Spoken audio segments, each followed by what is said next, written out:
It's time to accelerate. Hey friends, this is Andy. Welcome to episode 555 of Accelerate. That's 555.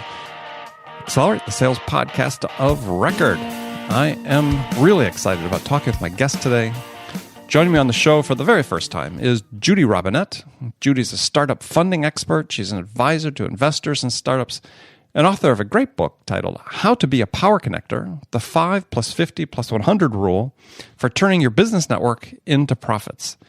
And we're going to talk about the 4 core beliefs, part of the mindset that she believes is required to become a power connector and to build your effective network. If you'd like to see the show notes for this episode, as always, go to andypaul.com. In this case, andypaul.com/555. We provide a timestamp breakdown of this and all conversations on Accelerate. Make sure you check that out. Now, friends, we all hit a sales slowdown from time to time. Oftentimes, sellers default to the notion that the solution to a slowdown is more structure and more process. But sometimes you just need to try new ideas to break out of the doldrums and to sell up to your potential. So if you're looking for new ideas about how to amp up and accelerate your sales, then you need to read the new report I've put together just for you. It's based on the specific recommendations of more than 300 experts that I've personally interviewed just on this program. And I've compiled their practical tactics and strategies into a step-by-step guide that you can use to accelerate your sales today. So don't wait. Go to accelerate.fm/accelerate to get your free copy of my report today. Finally, before I jump into it with Judy, if you like the show, as always, it would really help us out if you could subscribe to the show, leave us a review, because we want to know what we can do to make this a more valuable experience for you. So let's jump right into it. Judy Robinett, welcome to Accelerate. Delighted to be here. So where do we find you today? Where are you joining us from? You know, I'm here in a little town in Franklin, Idaho. If any of you watched the movie Napoleon Dynamite, Sure. I went to that high school. Did you? Yes, I did. I'll be darned. That's a great movie. So, there you go. Every town has its claim to fame. Yeah. So, as a question I ask all my guests at the start of the show is, in your mind, what's the single biggest challenge facing sales reps today? I think so much is the push for getting sales in the first place. And with all of the new technology, I know a lot of people are really overwhelmed with all of the technology. And it's unfortunate because the number one place you need to really focus on is relationships. And there's some new studies that just came out that said meeting somebody face-to-face results in about 10 times faster the connection and the possibility of sales or getting whatever your ask is. Well, and I'd written an article just a few weeks ago talking about the new sales tool that taking the profession by storm. It's called meeting people face to face. Yeah. Oh my gosh. And it got quite a response from people, a very positive response. People saying, "Yeah, we need to do more of that." And I sometimes feel like I'm stuck in my office, and if I could just get out there and meet the people, but we're supposed to be inside sales these days, and we can't do that. And I say, yeah, those maybe you don't. I mean, back when I was selling, before all these nice tools existed, even though we were selling face to face, we weren't inside sales. We still spent 80% of the sales effort was done remotely anyway. It's like, get out of the office occasionally. Yeah, I mean, people have got to know you, like you, trust you. Right.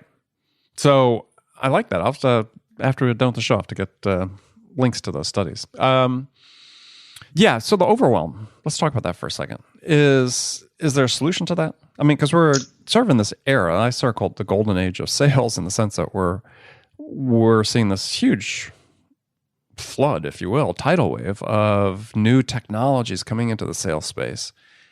And yeah, it's sort of, sales stacks are, could be 13 applications on a sales tech stack that, it's hard to master all that.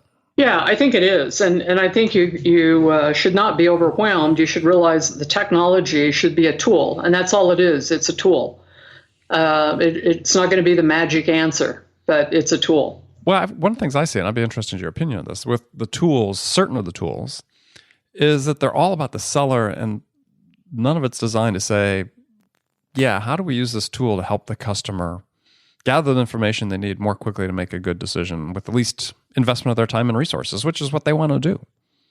But it doesn't seem like the tools they're all focused on, hey, how we help sellers, not how do we help the buyers. I think they're coming. So last month in New York, I judged pitch event for artificial intelligence virtual reality. And I can tell you, it's amazing to hear these pitches and how artificial intelligence, for instance, is now becoming a mainstay part of many of these technologies. Sure. And so I think we'll see that, and I think that'll be really helpful, because I often think that people are in the wrong room, whether it's knocking on the door or picking up the phone, and it would be better if you could use some artificial intelligence so you weren't overwhelmed with this market size of hundreds of people, and you really could drill down to the right kind of customer who would need you now. And so, I don't know if you've read Jeff Colvin's book about humans are underrated. Sort of paints a picture, as do other people, that actually people become more valuable as we get a greater adoption of AI-driven technologies. That in the sales space, that the thing that's really going to become valuable is that ability to connect face-to-face with somebody. Yeah, absolutely. People pick up so many cues that are nonverbal. The majority of the communication that happens is nonverbal. And you can't do that over the phone or emails. You just can't do it. What about staring at a camera that's on a system that's powered by AI? Because, now they can parse every little micro expression on your face, supposedly to tell what your reaction to something is.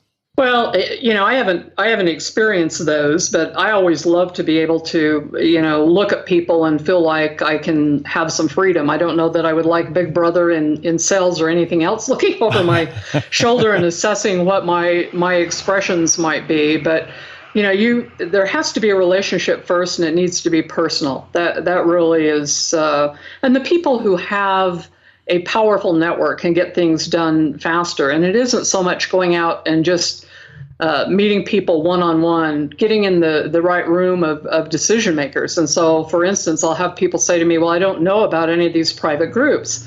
And I'll say, a good place is the Association of Corporate Growth. They're all over the world. They're in all major cities, most mid-tier cities.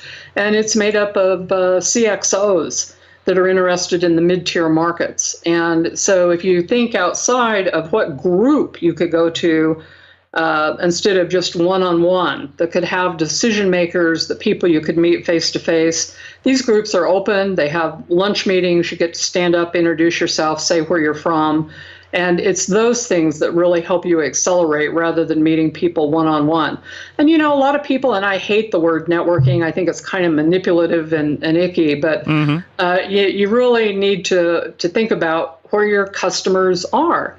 And I'll give you a good story. So Sure. Years ago, I met a fellow from Salt Lake, and he was hired by a big wealth management company from the East Coast to move to Salt Lake to be one of their wealth managers. And he's Black and he's gay. He doesn't quite fit into the normal mainstream that you would think in Salt Lake City conservative Mormons. And I said to him one day, you've got one of the biggest books of business now in town. How did you do that? And he said, I joined the symphony. And I said, what? And he said, yeah. He said, so who are my customers? People that are wealthy. Where do they hang out? They hang out at the symphony. I spent an extra $75 and get to go to the little meeting before the orchestra plays. And he said, that's where I found out the key connections. Well, let's talk about connecting instead of, we won't call it networking, building your network, I guess, maybe, as opposed to. And for people who are listening who haven't read Judy's book, How to Be a Power Connector, the 5 + 50 + 100 rule for turning your business network into profits, well worth reading. So I thought we'd start off just sort of talking about your 4 key beliefs of successful connectors. I think the most, and I've changed a little bit of my view since Sure. I wrote the book, but it's really important that you be authentic, that you be yourself, that you show a level of generosity. So research shows that when you meet a stranger, the first 2 things you look for is, are they friendly or will they kill me? The second one is, do they have some level of competence? Right.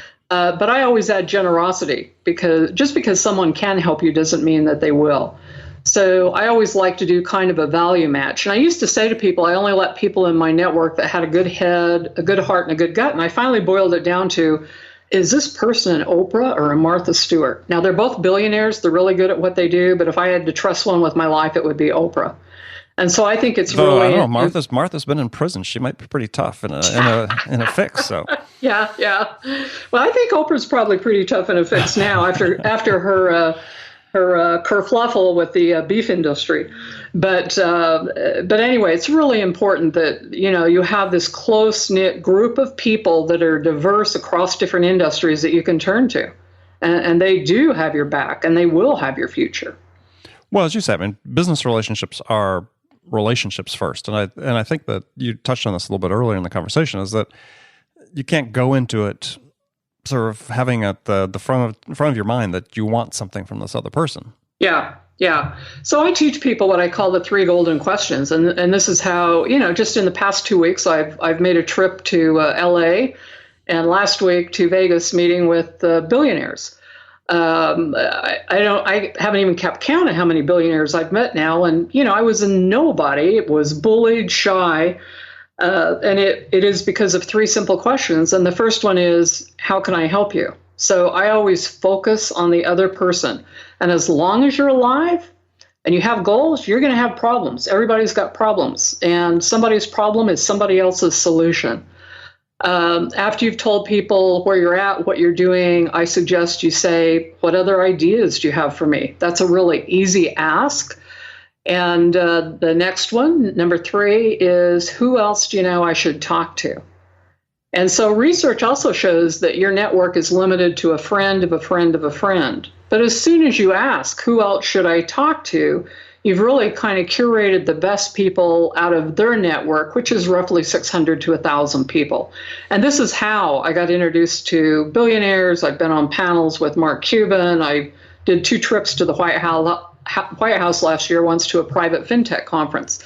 And I get asked to a lot of curated private events. And that's what you want to do. You want to move yourself up into people that are decision makers that you're not going to find that are going to show up at a typical networking event.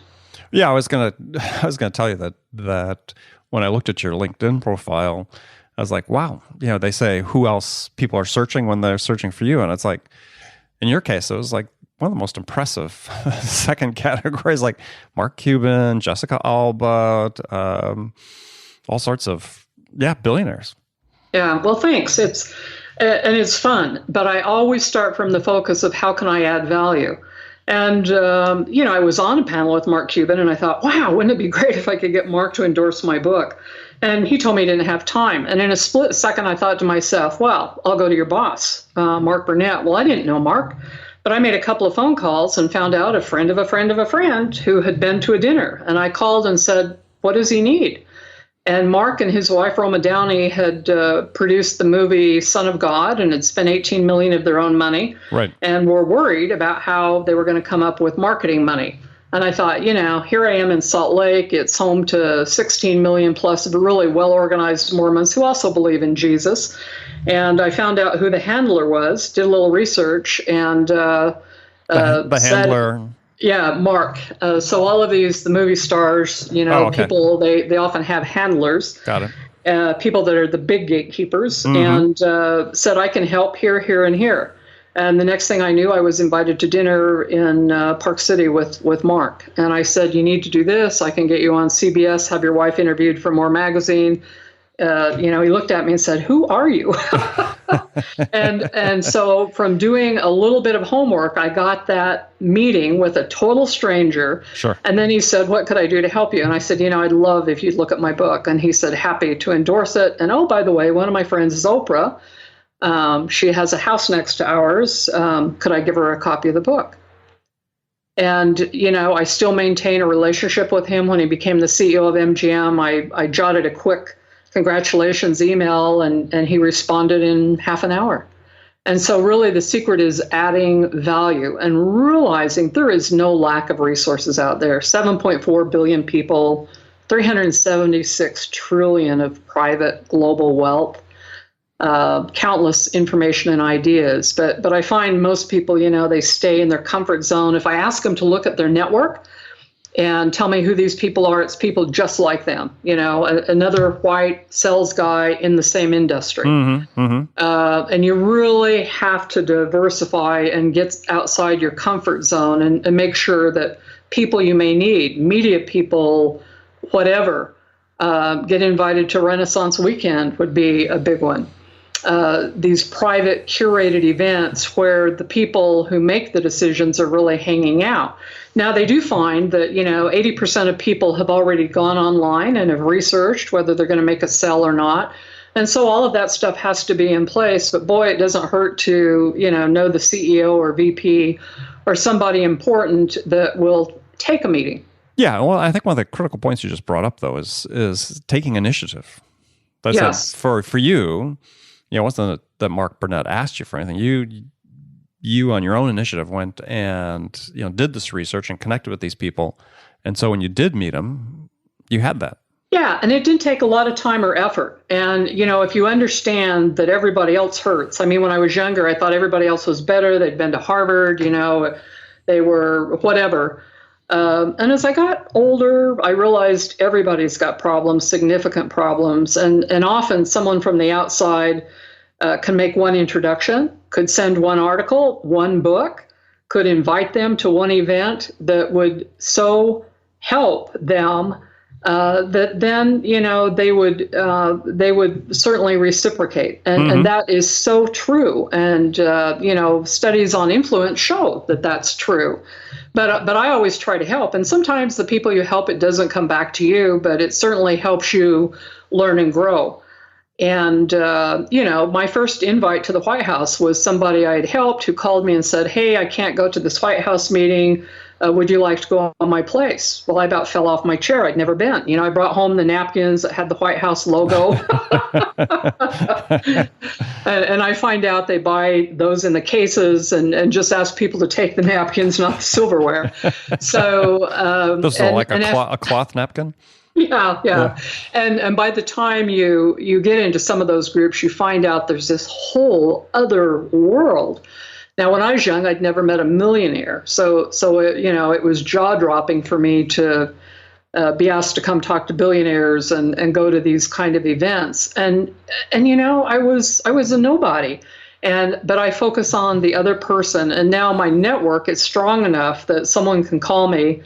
And I usually can, within 2 connections, get the job done for them, whatever it is, raise money or whatever. So when you're meeting with these billionaires, what are you doing? Well, the first fellow wants to make sure that equity crowdfunding is alive and well, and is spending $500,000 a month doing that, and just wanted to get my input. And I helped with crowdfunding when it was in its formation. Went to the White House and the SEC. The second billionaire's last exit was $2.7 billion, and he's got a prostate oncology drug ready to go into trials and wanted to have some regulatory help. And I actually had ran a public biotech company for about 9 years. Another mm-hmm. one of those accidents of me showing up and telling the board, you ought to do this, this, and this. And they said, we want you to be the CEO. And I said, I can't be the CEO of a public company. And after I'd said that about 3 times, I'm like, hello, you always did want to be a CEO. And so that's really how that happened. Huh. Very interesting. So let's talk about what people do wrong most of the time. So in terms of when they go out to make connections, we talked about the fact, they're inauthentic and so on. But one thing you talked about that sort of resonated is people network at the wrong levels. Yeah. So 2 things. I see people that, dash into these silly elevator speeches. The last thing I want to hear at a Christmas party or a stranger is about that.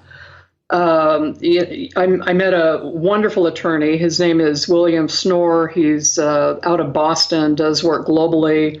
In talking with him, I found out his dog had just died.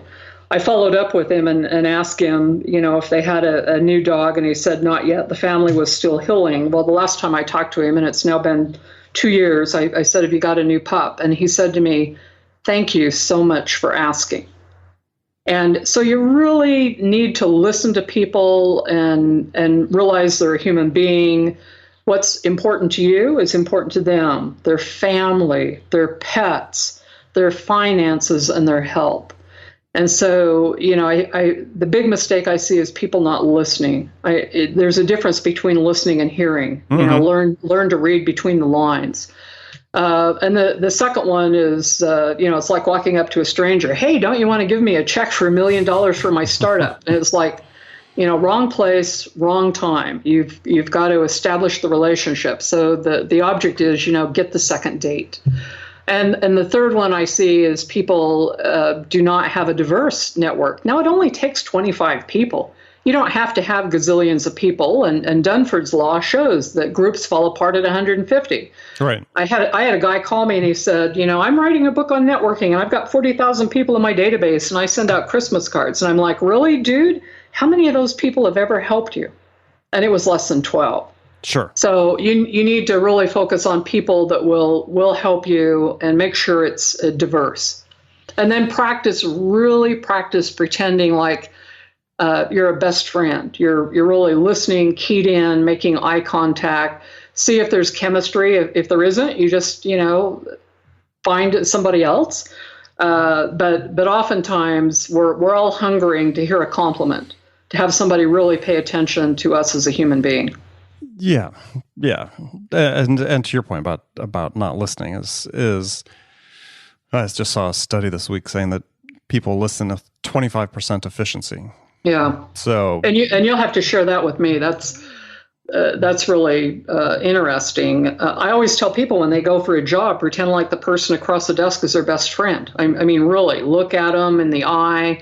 And I also say, do the homework on that person. Find out if you can what their hobbies are, what they care about. Do a scan of the room. Their pictures, their books. All of these things are clue to who is this human being that you're with right now. So why does it seem like it's so hard for us in sales to sort of take these lessons about how you effectively connect with other people and really translate them into selling, into connecting with people and reaching out to people proactively? Because certainly I'm sure you've seen it and you're on the receiving end of emails from, various software companies, whatever, and they claim they're personalized, but all they've done is injected your first name into a mail merge. And I think that's enough. Yeah. And I think part of it is, somebody's given them a list of 1,000 people or whatever, and so they can't do the homework. But I would say figure out how you can willow that list down to the top 25 people that are the most critical that could help you exceed your bonus, and make sure that you've done a little research, check them out on LinkedIn. And, part of the listening thing requires that we open ourselves up and be vulnerable. And I think that's really hard. I listened to President Clinton and President Bush talking about the number one thing they thought was responsible for success in the White House, and it's humility. And I found out, and I think I was scared. I was stupid. I was scared people would reject me. When I finally figured out everybody else had problems too, it allowed me to be more honest and open instead of look at me, how great I am. I don't do that anymore. I think I used to try to inhale as much data and information and all the stuff you would call benefits. And for me, it was kind of a way to keep people at a distance. I hadn't thought of that until right now. But, if you're afraid about how you're coming across, then you don't really focus on a relationship. Yeah, I don't charge a fee for therapy here, but for the insights you pick up. But what do you recommend for people in terms of how to be vulnerable? I just had a gentleman PhD'd and we've given speeches at the National Press Club everywhere. And he came to me and he was almost in tears. He had shaky voice. And he told me that somebody had accused him of coming across as very arrogant. And he's not, but he doesn't show vulnerability. Mm-hmm. And I said, as soon as you start saying you work with Rockefeller and the Gates Foundation and you've met with the president, people are thinking like, who is this guy? And I learned this the hard way. When I did a book, people would come up to me and say, oh, you're so successful. And I didn't feel successful. Right. But I started thinking about it. Other people didn't have a book that had been rated, #1 by Inc. And so, and I'm blessed. And I always make it a point to let people know it is humbling. I don't take it for granted that I get asked to the White House or these things. You have to, I think, show a bit of humility. And I think that makes you a bigger human being, someone that can be trusted more. When I give speeches, I will always say something that's, funny about myself or Right. Allows people to kind of see in the kimonos, they call it in sales. It's, I'll often tell people I'm a cross between Utah Mormons and West Virginia Southern Baptist hillbillies, and it probably says a whole lot about my personality. and everybody in the room just, breaks out laughing. And, people are told, don't talk about religion, don't talk about whatever. Politics. I've told him about a bear that was, I thought I was after him, and he was after me in Yellowstone, which is about 3.5 hours from me, just funny. Because we all make mistakes. We all have these funny little things. And if you have a couple of good stories that you can share that shows people you're a human being. Well, I think that's really the key, right? Is how do you show people you are human? How do you become more human?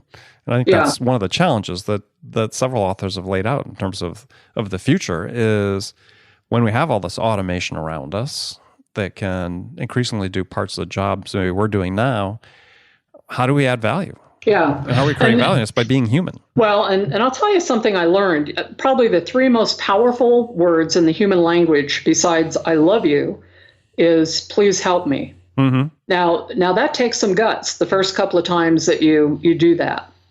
But it turns out when you ask people, what other ideas do you have for me? That's just one level, a couple levels down from please help me. And most humans will help you. Right. And I think we're taught, research I read in somebody's book that said if you've been raised lower to middle class, you're taught keep your head down, work hard, don't ask for help. People will notice. And you find out other people don't notice, that you have to get out of your comfort zone and do some things. Yeah, I found one thing that helps. I mean, not helps, but a phrase that's really effective on the connection. You talk about please help me is one thing that when we greet people is, we have this throwaway line, how you doing, right? Yeah. And I learned this from somebody a few years ago. What he does is he doesn't do that. What he stops is when it gets to that point, he looks the person in the eye and says, so tell me, how are you doing? Yeah. Yeah. And that's a whole different conversation gets started right then. And a connection. And just by taking the throwaway greeting and actually turning into something that's really an authentic ask of somebody that you're really interested in, right? Yeah, how are you absolutely. doing? Yeah. And I think that's a very powerful and easy thing to do. And that brings up an excellent point. Somebody told me to read the book, The Question. And it has had a profound impact on my life. And I think it's Dan Kennedy. I'll send you the information. And he said, if you and I were having this conversation 3 years from today, what would need to have happened personally and professionally for you to be happy? What 3 things do you need to mitigate that are dangerous? What 3 opportunities do you need to grab right now? And what are the 3 strengths that will make the biggest difference for your future? And that really sums up. And he says, use that question with people. And he said that people who won't answer it, you don't want to know anyway. Mm-hmm. And so that's, I like what that guy said, and I'm going to use that. So you said it came from Dan Kennedy? Yes. I'll get the book. I think it's probably The Question. All right. Yeah. And the whole thing, it's a short little book, and it's about that. What 3 things do you need to do right now, or what in the next 3 years that would make you happy? Specifically, what 3 things do you need that are dangerous that you need to deal with? What are 3 strengths to focus on, and what are 3 opportunities to pursue? And that literally gives you a framework, helps you focus right now where you are in life. And if you're feeling overwhelmed, other people are too. Yeah, and I think the really critical thing that you're bringing up is for people to understand is when you're connecting with somebody in a business setting, the question doesn't have to be about business, right? The question you just asked, what's going to make you happy? Yep. You may feel, reluctant to ask that question, but you really shouldn't, because that's going to be when you start connecting. Yeah. And, if you would have asked me that, I'd have said, I had 2 things on my bucket list last year. One was to learn Spanish and to buy a horse. And I'm doing both. And I'm having so much fun with this Mustang, a wild horse that was supposed to be little, and they tell you these are mean. Right. She's 15.2 hands. She's going to be a very large horse. Yeah, very big. And if I rattle peppermints, the pink and white round balls, if I rattle that, she'll run across the acre. She'll put her head, start swishing her lips together. Where's my candy? And I'm having great fun with that horse, and I'm having great fun learning Spanish. Are you teaching the horse Spanish? No, we're still at giddy up and whoa. But we all have things in our personal life that we're doing that hopefully we love and that we'd like to talk about, our kids, our pets, whatever. Yeah, no, absolutely. Well, Judy, unfortunately, we're out of time, but it's been great talking with you. Tell folks how they can find out more about you and connect with you. Well, you can just email me, judy@judyrobinett.com. No E on the end of Robinett. And I'm on LinkedIn and www.judyrobinett on the web. Excellent. Well, good. Well, thank you very much for joining me again. And friends, thank you for spending this time with us today. Remember, come back again tomorrow. Listen to another great episode of Accelerate. And thanks again for joining me. Until next time, this is Andy Paul. Good selling, everyone.